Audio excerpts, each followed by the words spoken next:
Boa noite, tudo bem? Vamos lá para mais uma aula de introdução ao Novo Testamento e vamos trabalhar hoje a carta ou a epístola aos Hebreus, ainda chamada também de o livro aos Hebreus.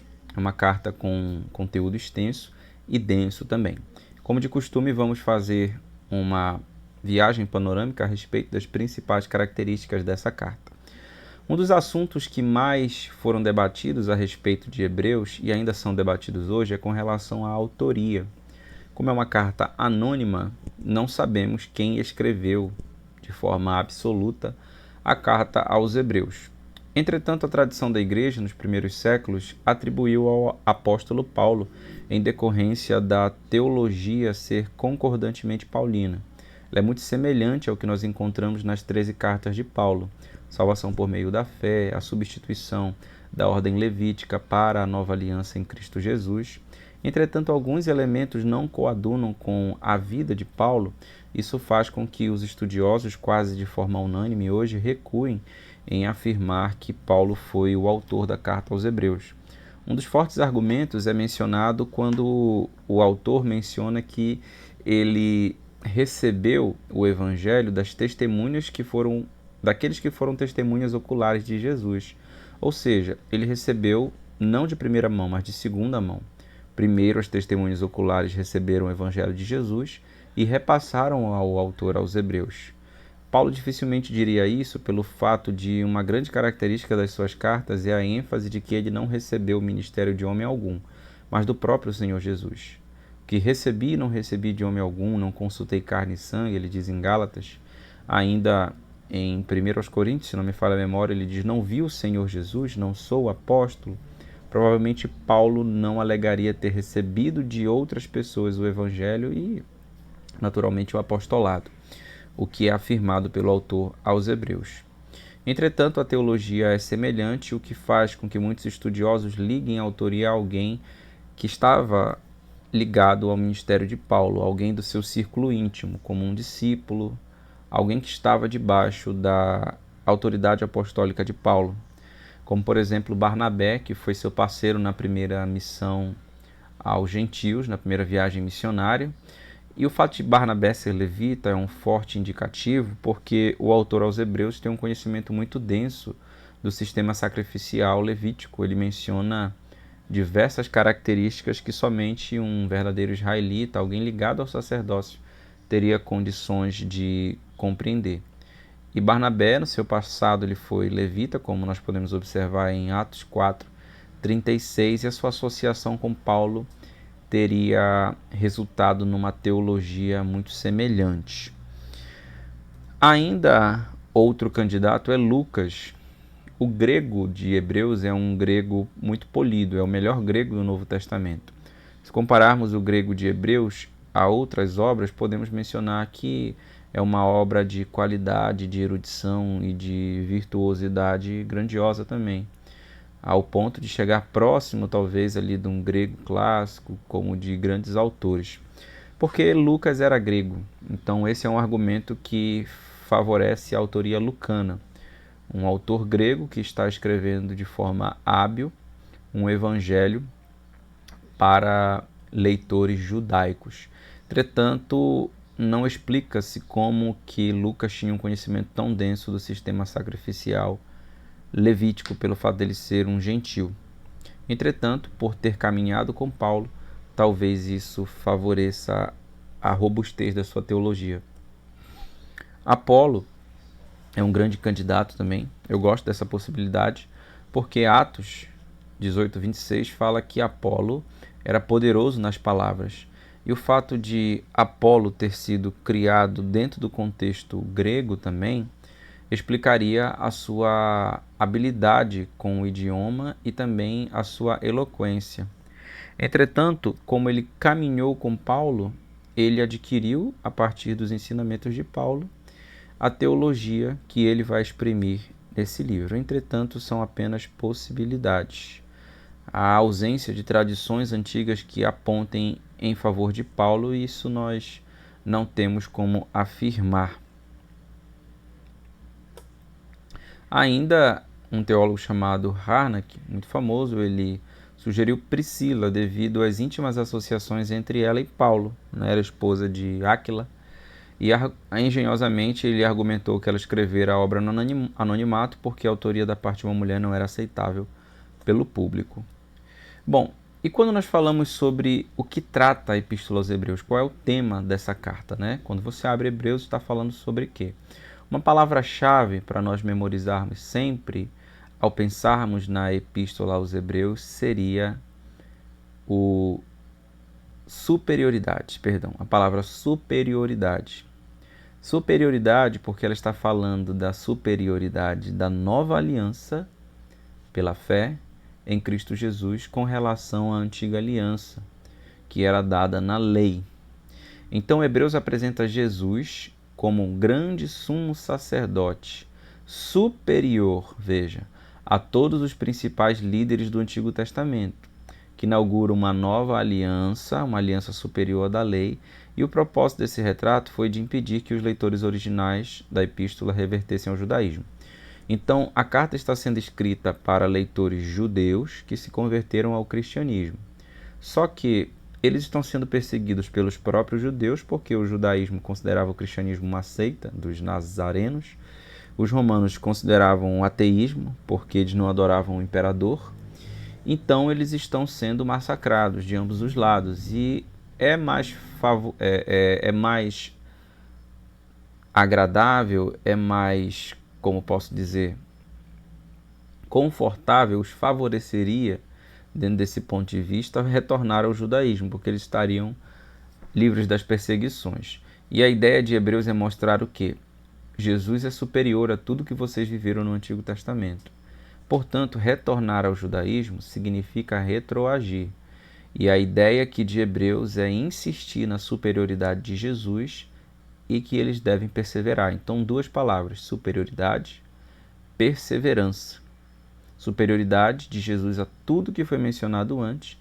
Portanto, vocês precisam de perseverança para caminhar nessa corrida da fé, como ele diz no capítulo 12, versículo 1, né? Em direção à carreira que nos está proposta. Corramos com perseverança em direção à carreira que nos está proposta, olhando firmemente para o autor e consumador da fé, Jesus, o qual, em troca da alegria que lhe estava proposta, suportou a cruz, não fazendo caso da ignomínia, mas está assentado à direita de Deus, o Pai.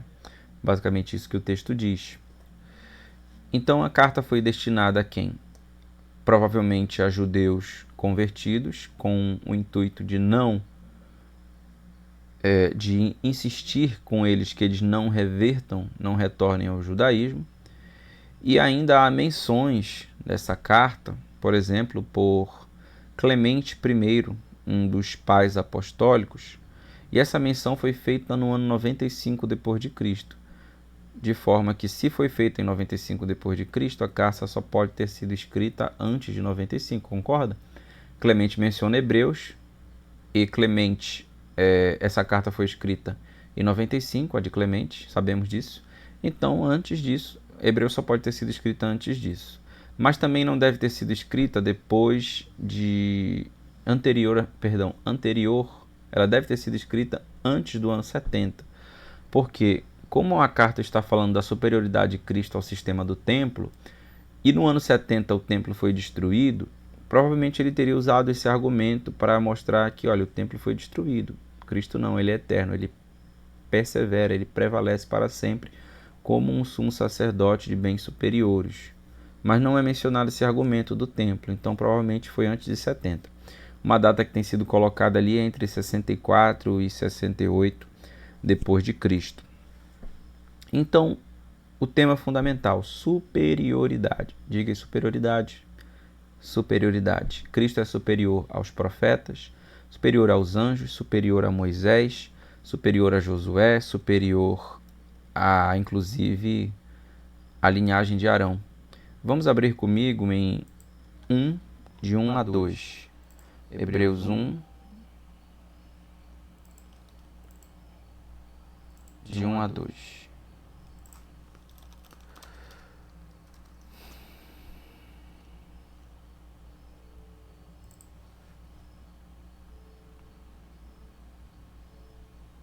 Havendo Deus antigamente falado muitas vezes e de muitas maneiras aos pais, pelos profetas, a nós falou nestes últimos dias pelo Filho, a quem constituiu herdeiro de tudo, por quem também fez o mundo. Então ele mostra que Deus falou antigamente de muitas formas aos pais, ou seja, aos pais judeus, pelos profetas, mas agora ele nos fala por intermédio de quem? Do Filho. Então o Filho é o ápice da revelação de Deus. Ele falou no Éden, ele falou com Noé, ele falou com Abraão, ele falou por meio de Isaías, Jeremias, os profetas menores também, mas agora o ápice da revelação nesses dias é através do Filho. Ele também é superior aos anjos, capítulo 1, versículo 4, diz assim: feito tão mais excelente do que os anjos, quanto herdou mais excelente nome do que eles. Porque qual dos anjos jamais disse: tu és meu filho e hoje te gerei? E outra vez, eu lhe serei por pai, ele me será por filho. E aí ele diz no versículo 8, mas do filho diz: ó Deus, o teu trono subsiste pelo século dos séculos. Então, acerca dos anjos, nenhum anjo é chamado de filho, mas acerca do filho ele diz: o teu trono, ó Deus. Jesus é chamado de Deus, superior aos anjos. Ele é superior a Moisés, capítulo 3, versículo 1.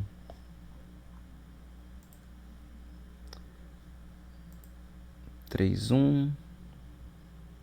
Por isso, irmãos santos, participantes da vocação celestial, considerai a Jesus apóstolo e sumo sacerdote da nossa confissão, sendo fiel ao que o constituiu, como também o foi Moisés em toda a sua casa, porque ele é tido por digno de tanto maior glória do que Moisés, quanto maior honra do que a casa tem aquele que a edificou. Quem edifica uma casa é maior do que a casa. Jesus é mencionado como aquele que tem maior glória do que Moisés. E ele é superior também a Josué. Capítulo 4 vai falar sobre o descanso que Josué não conseguiu dar de forma integral àqueles homens que andaram no deserto. Alguns morreram, mas outros entraram. Mas Jesus, ele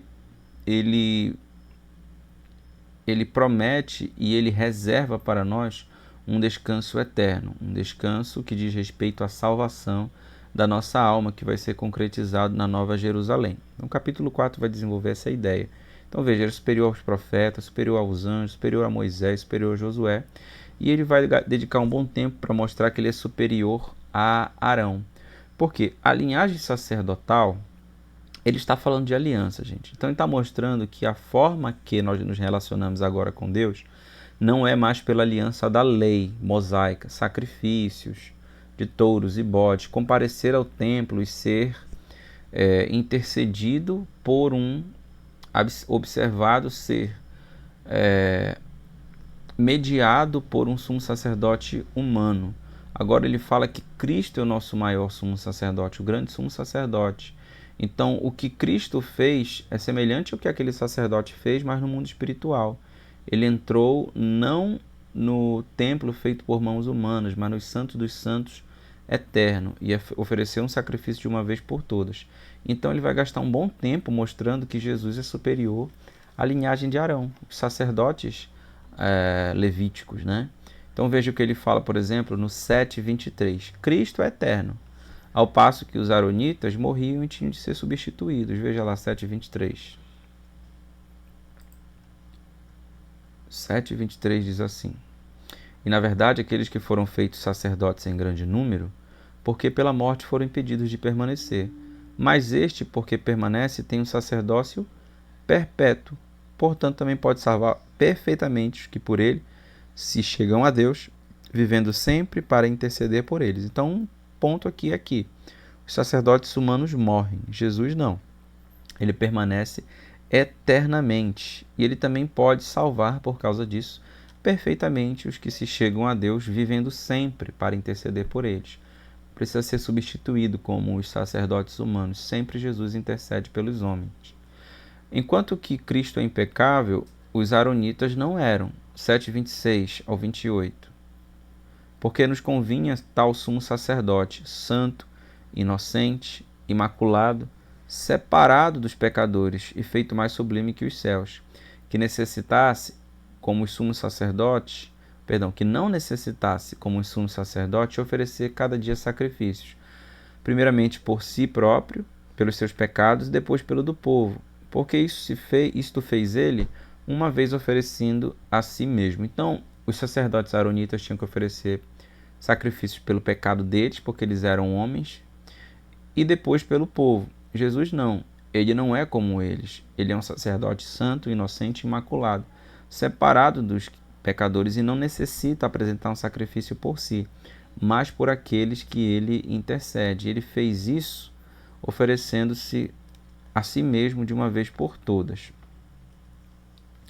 Então, Cristo se oferece a si mesmo voluntariamente como um sacrifício que jamais precisará ser repetido, ao passo que as repetidas ofertas de animais desmascaram a sua ineficácia, pois animais inferiores não poderiam tirar os nossos pecados.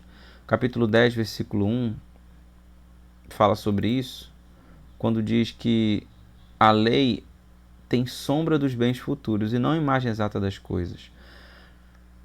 Nunca pelos mesmos sacrifícios que continuamente se oferecem a cada ano pode aperfeiçoar os que a ele se chegam. De outra maneira, teria deixado de se oferecer, porque purificados uma vez os ministrantes, nunca mais teriam consciência de pecado. Então, todo ano, o sumo sacerdote precisa oferecer sacrifícios pelo povo, né, no dia da expiação. Já o sacrifício de Cristo, como ele é perfeito, ele foi feito de uma única vez por um grande sumo sacerdote. Então, o sacrifício de Cristo é maior, Cristo é eterno, Cristo não é sujeito ao pecado como os demais eram. E algo que ele vai alegar aqui e argumentar como muito interessante é mostrar que Jesus ele é um sacerdote diferente da linha de Arão. Quando o judeu lê esse argumento de que Jesus ofereceu um sacrifício superior ao de Arão, talvez ele estivesse se perguntando, mas Jesus era da linhagem de Arão? Porque somente um sumo sacerdote empossado poderia oferecer um sacrifício pelo povo. Tinha que ser da tribo de Levi. Jesus não é da tribo de Levi. Como que ele pode oferecer um sacrifício? Isso vai passar na mente de um judeu.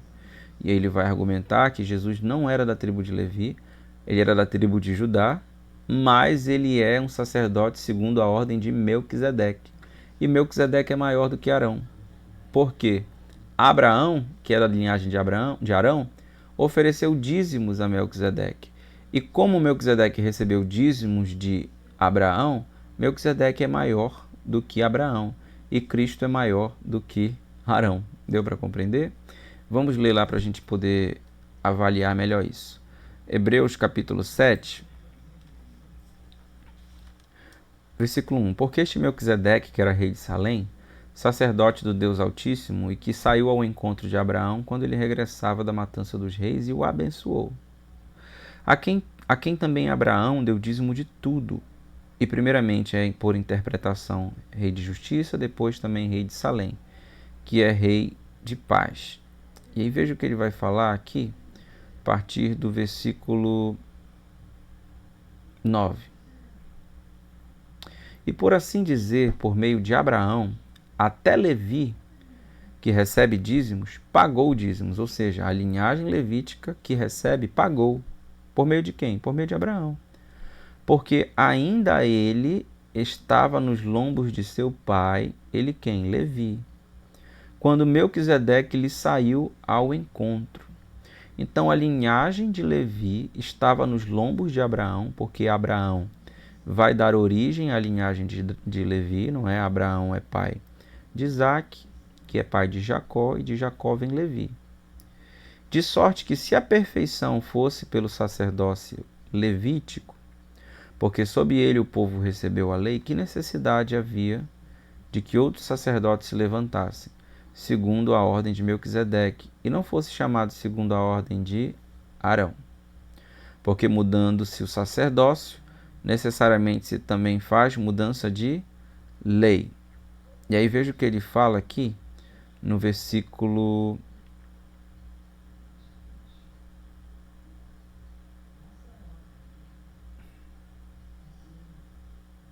13.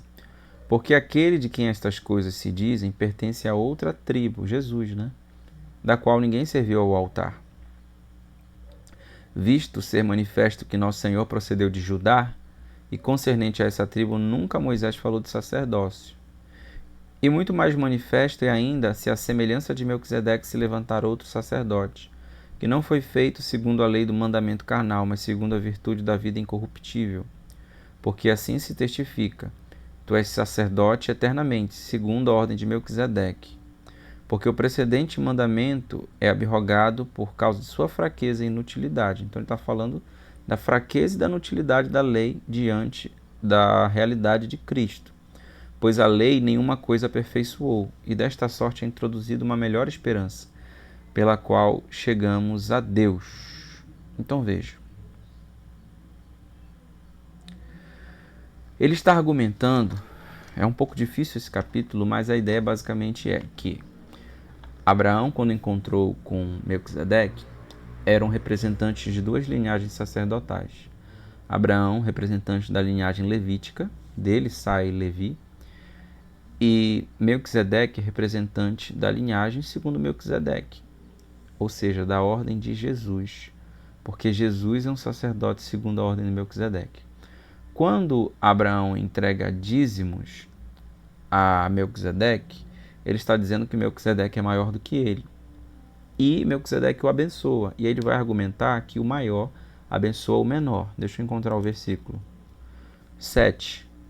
Ora, sem contradição alguma, o menor é abençoado pelo maior. E o 6 diz: aquele cuja genealogia não é contada entre eles, tomou o dízimo de Abraão e o abençoou que tinha as promessas. Então veja, ele abençoou a Abraão, significa que ele é maior do que Abraão. E se Jesus é da linhagem de Melquisedeque e Arão é da linhagem de Abraão, o sacerdócio de Jesus é maior do que o sacerdócio de Arão. Portanto, voltar para o judaísmo é um retrocesso, é abandonar algo superior que Jesus já fez. Deu para entender qual que é o argumento de Hebreus? Então ele vem ao longo desses capítulos mostrando que Jesus é superior a Moisés, a Josué, a Arão, aos anjos. E no capítulo 6 ele fala sobre a apostasia, quando ele diz que é impossível que aqueles que foram iluminados, provaram os poderes do mundo vindouro e caíram, é impossível renová-las outra vez para arrependimento, visto que estão pisando outra vez no sacrifício do Filho de Deus. Algo nesse sentido. Qual a ideia aqui? Apostasia diante do judaísmo. Então ele volta para o judaísmo em detrimento da fé em Cristo Jesus. E aí no capítulo 11 ele fala sobre os heróis da fé. Qual é o sentido dos heróis da fé? É mais uma vez serem exemplos de perseverança. Então assim como esses homens perseveraram, vocês devem perseverar também. Abraão, Moisés, Jefité, Gideão, Davi, Sansão e tantos outros são considerados como heróis da fé, homens dos quais o mundo não era digno. Foram cerrados ao meio, foram perseguidos, cortados ao fio da espada. E aí no 12 ele vem: portanto, tendo em vista tão grande nuvem de testemunhas, elas, do capítulo 11, os heróis da fé, desembaraçando-nos de todo peso e pecado que tenazmente nos assedia, corramos com perseverança em direção à carreira que nos está proposta. Ou seja, diante dessas testemunhas, nós temos exemplos para correr com perseverança a carreira que nos está proposta. Qual a carreira? A carreira da fé em Jesus, olhando firmemente para o autor e consumador da fé, Jesus, o qual, em troca da alegria que lhe estava proposta, suportou a cruz, não fazendo caso da ignomínia, da humilhação.